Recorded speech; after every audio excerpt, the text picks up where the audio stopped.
और इसी बीच मणिपुर से भी बड़ी जानकारी। मणिपुर के हालातों का जायजा लेने गए विपक्षी सांसदों का दल वापस लौट गया है। डेलीगेशन वापस हो गया। एक तरफ सरकार दावा कर रही है कि वो मणिपुर में शांति की कोशिशों में जुटी है, तो वहीं दूसरी तरफ विपक्ष सरकार पर हमलावर है। विपक्षी सांसदों ने राहत कैंप्स में अव्यवस्थाओं का आरोप लगाया। विपक्षी सांसदों ने राज्यपाल को ज्ञापन भी सौंपा। तो वहीं केंद्र सरकार विपक्ष पर नाटक करने का आरोप लगा रही है। केंद्रीय मंत्री अनुराग ठाकुर ने कांग्रेस से सवाल पूछा कि मणिपुर का दौरा कर रहे हैं, बंगाल कब जाएंगे। रिपोर्ट देखिए।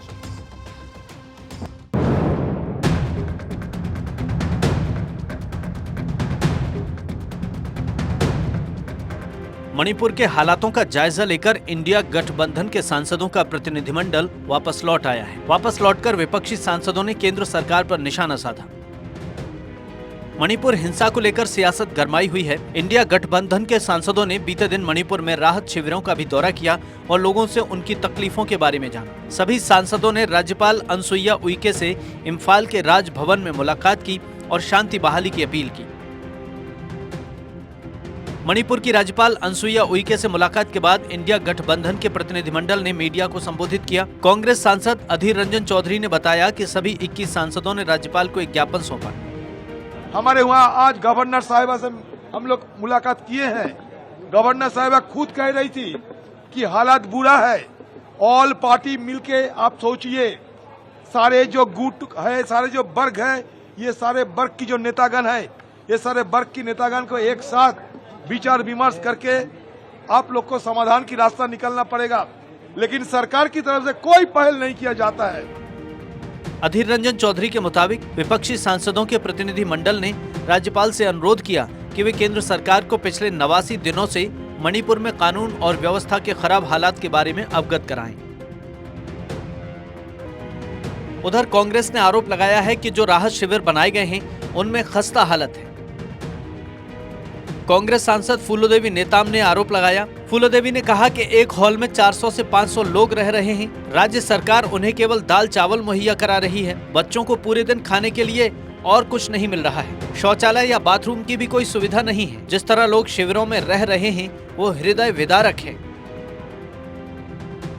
मणिपुर गए इंडिया गठबंधन के प्रतिनिधिमंडल में टीएमसी सांसद सुष्मिता देव भी शामिल रहीं। सुष्मिता ने कहा कि मणिपुर के हालात अच्छे नहीं हैं। मैं दूसरी बारी आई हूँ, तो लोग पीड़ित हैं और सोच रहे कि हम घर कब वापस जाएंगे। देखिए कितने बच्चे हैं आज यहाँ पर, इतने सारे बच्चे अगर बेघर हो गए हैं तो इनसे हमारा मिलना जरूरी था। दुख यही है कि भारत सरकार को डेलीगेशन भेजना चाहिए था, उन्होंने मना कर दिया। विपक्षी सांसदों के दौरे पर बीजेपी नेता सवाल उठा रहे हैं। केंद्रीय मंत्री अनुराग ठाकुर ने कहा है कि इनके शासनकाल में हिंसा होती थी, तब मणिपुर 6-6 महीने बंद रहता था। अनुराग ठाकुर ने कांग्रेस नेता अधीर रंजन चौधरी से पूछा कि क्या आप अपने गृह राज्य बंगाल में भी इस डेलीगेशन को लेकर जाएंगे। मणिपुर जब जलता था, कई महीनों बंद रहता था, उस समय इनके नेता तो संसद में बोलते तक नहीं थे। इनके तो राज्य मंत्री तक बयान देते थे जब सैकड़ों लोगों की हत्याएं वहां पे हो गई। 6-6 महीने मणिपुर बंद रहता था, तब इनके मुंह से आवाज नहीं निकलती थी, मुंह में दही जम जाता था। और आज ये I.N.D.I.A के जो सदस्य हैं, ये मणिपुर से जब वापस आए तो मेरा निवेदन है, संसद तो आप चलने नहीं देंगे तो अधीर रंजन चौधरी जी अपने पश्चिम बंगाल प्रदेश में भी लाइए। मेरा सवाल अधीर रंजन चौधरी जी से है, जो इस डेलीगेशन के सदस्य हैं, कि क्या पश्चिम बंगाल में हो रही महिलाओं के खिलाफ अपराध, हत्याएं के साथ वो सहमत हैं? उधर छत्तीसगढ़ के सीएम भूपेश बघेल ने भाजपा पर तंज कसा है। उन्होंने कहा कि भाजपा के नेता इंडिया गठबंधन के दौरे को नौटंकी बता रहे हैं, लेकिन स्थिति बहाल करने के लिए कुछ नहीं कर रहे। उन्होंने कहा कि 90 दिन हो गए हैं, मणिपुर जल रहा है, लेकिन डबल इंजन सरकार इसे रोकने के लिए कुछ नहीं कर रही, बहाने ढूंढ रही है। यदि वो दिखावा है तो भारतीय जनता पार्टी के लोग कमेटी बनवाना जाते क्यों? मतलब वो कमेटी बना के छत्तीसगढ़ में जाए तो ठीक है, और यदि इंडिया यदि टीम बना के चल दे तो दिखावा है, और वहाँ तो स्थिति ठीक कर लेना। अभी भी 90 दिन हो गया है, मणिपुर जल रहा है और उसको रोकने के डबल इंजन सरकार कोई प्रयास नहीं कर रही है। अब वो बहाने ढूंढ रही है, वो चीन का कि इसका उसका मतलब ये है कि आप सुधार नहीं सकते तो दूसरे पर दोष मत दो। इसमें कोई शक नहीं कि मणिपुर में जारी हिंसा से वहां के लोगों की जिंदगी मुश्किल हुई है। लोगों को राहत शिविरों में जिंदगी गुजारनी पड़ रही है। उधर केंद्र सरकार दावा कर रही है कि हालात सामान्य हो रहे हैं, तो मणिपुर दौरे पर गया डेलीगेशन केंद्र पर हालातों की अनदेखी का आरोप लगा रहा है। मणिपुर में महिलाओं से बर्बरता से पूरा देश शर्मसार है। जरूरत है कि सरकार और विपक्ष साथ आकर आरोप प्रत्यारोप की बजाय मणिपुर के हालात सामान्य करने के लिए कदम उठाएं। Bureau report, Bharat 24।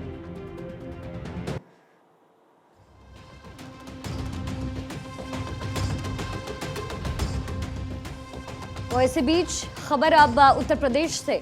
उत्तर प्रदेश में मुहर्रम की छुट्टी को लेकर के सियासत होने लग गई है। उत्तर प्रदेश में मुहर्रम की छुट्टी नहीं होने पर सपा सांसद एसटी हसन ने सरकार पर निशाना साधा।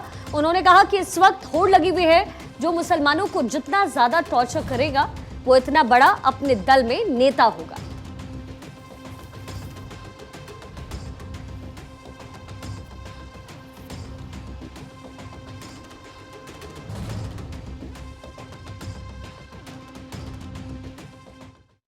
हिंदुस्तान में 75 साल से मुहर्रम की छुट्टी हो रही थी। ये एक बहुत बड़ा इवेंट हुआ था इस्लाम की तारीख में। देश की दूसरी बड़ी आबादी हिंदुस्तान में मुसलमान रहते हैं जो इस्लाम को फॉलो करते हैं। इसकी छुट्टी ना करके क्या मैसेज देना चाहते हैं?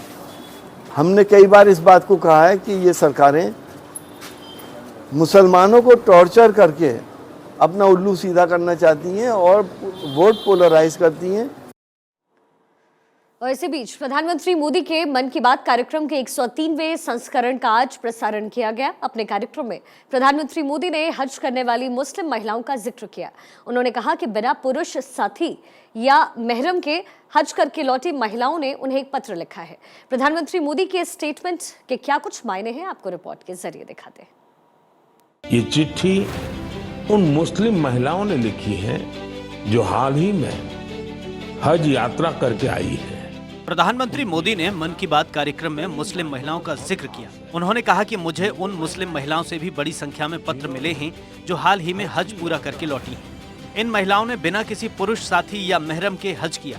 इनकी संख्या सिर्फ 50 या 100 नहीं बल्कि 4000 से ज्यादा है। मेरे प्यारे देशवासियों, मन की बात में मुझसे इस बार काफी संख्या में ऐसे पत्र भी मिले हैं जो मन को बहुत ही संतोष देते हैं। ये चिट्ठी उन मुस्लिम महिलाओं ने लिखी है जो हाल ही में हज यात्रा करके आई है। उनकी ये यात्रा कई मायनों में बहुत खास है। ये वो महिलाएं हैं जिन्होंने हज की यात्रा बिना किसी पुरुष सहयोगी या महरम के बिना पूरी की है। और ये संख्या 150 नहीं बल्कि 4000 से ज्यादा है। प्रधानमंत्री ने कहा कि ये एक बहुत बड़ा बदलाव है। पहले मुस्लिम महिलाओं को बिना किसी महरम के हज करने की अनुमति नहीं थी। मैं महरम के बिना हज करने वाली मुस्लिम महिलाओं के लिए महिला समन्वयक नियुक्त करने के लिए सऊदी अरब सरकार को धन्यवाद देना चाहता हूँ। यह एक बड़ा बदलाव है। पहले मुस्लिम महिलाओं को बिना महरम हज करने की इजाजत नहीं थी। मैं मन की बात के माध्यम से सऊदी अरब सरकार का भी हृदय से आभार व्यक्त करता हूं। हालांकि प्रधानमंत्री नरेंद्र मोदी का मन की बात कार्यक्रम वैसे तो गैर राजनीतिक कार्यक्रम है, लेकिन मुस्लिम महिलाओं के जिक्र को लोग आने वाले चुनाव से जोड़कर देख रहे हैं। विपक्षी एकता के बीच बीजेपी 2024 की लड़ाई के लिए 50% वोटों के फॉर्मूले पर आगे बढ़ रही है। इसके लिए बीजेपी के टारगेट पर मुस्लिम वोटर्स का एक खास वर्ग है। एक तरफ बीजेपी पसमानदा मुसलमानों पर फोकस कर रही है तो दूसरी ओर मुस्लिम महिलाओं को साधने की प्लानिंग है। असल में बीजेपी की नजर यूपी की 80 सीटों पर है। मिशन 80 को पूरा करने के लिए बीजेपी ने पसमानदा स्नेह यात्रा निकालने की तैयारी की है। ये यात्रा दिल्ली से शुरू होकर यूपी के 27 जिलों से होती हुई बिहार पहुंचेगी। हालांकि ये यात्रा गुरुवार को शुरू होनी थी, लेकिन ऐन वक्त पर इसे टाल दिया गया। इससे पहले प्रधानमंत्री मोदी ने भोपाल की रैली में कहा था कि अगर हम मुसलमान भाई बहनों की तरफ देखते हैं, पसमानदा मुसलमानों को वोट बैंक की राजनीति करने वालों ने जीना मुश्किल करके रखा हुआ है, उनको तबाह करके रखा है। ये वोट बैंक की राजनीति करने वालों ने हमारे जो पसमंदा मुसलमान भाई बहन हैं, उनका तो जीना भी मुश्किल करके रखा हुआ है। वो तो तबाह हो गए, उनको कोई फायदा नहीं मिला है। वे कष्ट में गुजारा करते हैं। पसमंदा मुसलमानों का इतना शोषण किया है, लेकिन इसके ऊपर कभी देश में चर्चा नहीं हुई। जो पसमंदा मुसलमान है, उन्हें आज भी बराबरी का हक नहीं मिलता। उन्हें नीचा और अछूत समझा जाता है। यानी ये तय है कि बीजेपी विपक्षी एकता की काट के तौर पर हिंदू वोट के साथ साथ मुस्लिम वोट बैंक में भी सेंध लगाने की तैयारी में है। वैसे मोदी सरकार ने मुस्लिमों के लिए कई योजनाएं चलाई हैं, जिसमें उड़ान योजना के तहत मुस्लिम छात्र छात्राओं को फ्री कोचिंग दी जाती है। शादी शगुन योजना के तहत ग्रेजुएट मुस्लिम लड़कियों को 51,000 रुपए दिए जाते हैं। उस्ताद योजना के तहत मुस्लिम कारीगरों को ट्रेनिंग दी जाती है। सीखो और कमाओ योजना के तहत मुस्लिम युवाओं को रोजगार दिया जाता है और ईदी योजनाओं के तहत 5 करोड़ मुस्लिम छात्र छात्राओं को प्रधानमंत्री स्कॉलरशिप दी जाती है। 2024 का मैदान सज चुका है। बीजेपी को हराने के लिए देश की कई बड़ी पार्टियां एक साथ आ गई हैं। ऐसे में बीजेपी बड़ी रणनीति के साथ मैदान में उतर रही है। पार्टी ने संगठन में बड़ी जिम्मेदारियां तय कर लोकसभा चुनाव में उतरने की तैयारी की है। Bureau report, Bharat 24। और देखिए, कन्याकुमारी से कश्मीर की पदयात्रा के बाद राहुल गांधी अब पोरबंदर से अरुणाचल की ओर कूच करेंगे। राहुल गांधी की भारत जोड़ो यात्रा पार्ट 2 की शुरुआत 15 अगस्त से हो सकती है और इसी साल राजस्थान में दरअसल चुनाव है और ये यात्रा राजस्थान के एक बड़े इलाके को कवर करेगी। इसके अलावा इस यात्रा से राहुल गांधी यूपी में कांग्रेस को रिएक्टिव करने की कोशिश कर सकते हैं। आपको रिपोर्ट के जरिए दिखाते हैं।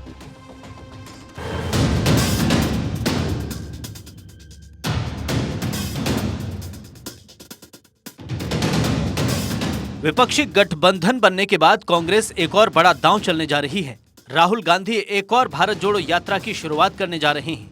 बताया जा रहा है कि ये यात्रा इस बार पश्चिम से पूर्व की ओर जाएगी।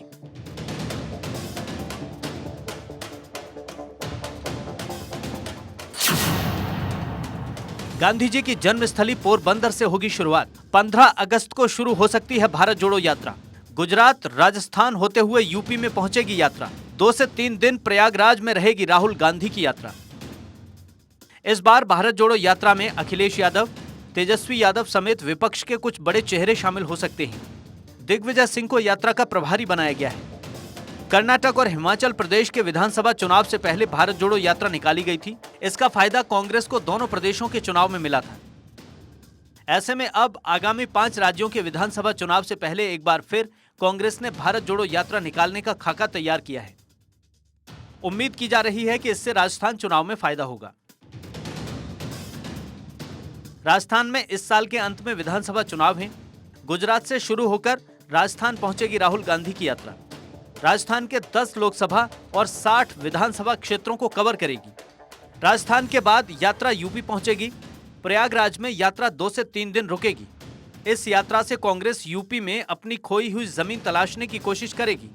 हालांकि यूपी में पूरी तरह से डीएक्टिवेटेड पार्टी कैडर में जान फूंकना इतना आसान नहीं होगा। भारत जोड़ो यात्रा के पहले चरण की शुरुआत राहुल गांधी ने 7 सितंबर को कन्याकुमारी से की थी, जिसमें 136 दिन राहुल गांधी पैदल चले थे। इस दौरान राहुल गांधी को जन समर्थन भी मिला था। राजस्थान में विधानसभा चुनाव और उसके बाद लोकसभा चुनाव को लेकर कांग्रेस राहुल गांधी की भारत जोड़ो यात्रा से उत्साहित है। Bureau report, Bharat 24। Uniform civil code पर भारत 24 की मुहिम को जबरदस्त समर्थन मिला है। अच्छा रिस्पांस मिला है। अब तक 1,72,000 से ज्यादा लोगों ने मिस्ड कॉल की है। 1,72,000 से ज्यादा लोगों ने समर्थन दिया है। यूनिफॉर्म सिविल कोड पर भारत 24 की ये मुहिम, अगर आपने अब तक मिस्ड कॉल नहीं किया तो आप मिस्ड कॉल कर सकते हैं। भारत 24 की मुहिम ने स्थापित किया है नया कीर्तिमान। यूनिफॉर्म सिविल कोड के समर्थन में भारत 24 की ओर से मुहिम चलाई जा रही है और इस मुहिम को आम लोगों का जबरदस्त रिस्पांस मिला है। अभी तक 1,72,000 से ज्यादा सुझाव मिल चुके हैं। अगर आपने अभी तक मिस्ड कॉल नहीं किया तो 9315600415 पर मिस्ड कॉल आप कर सकते हैं और यूनिफॉर्म सिविल कोड का समर्थन आप कर सकते हैं।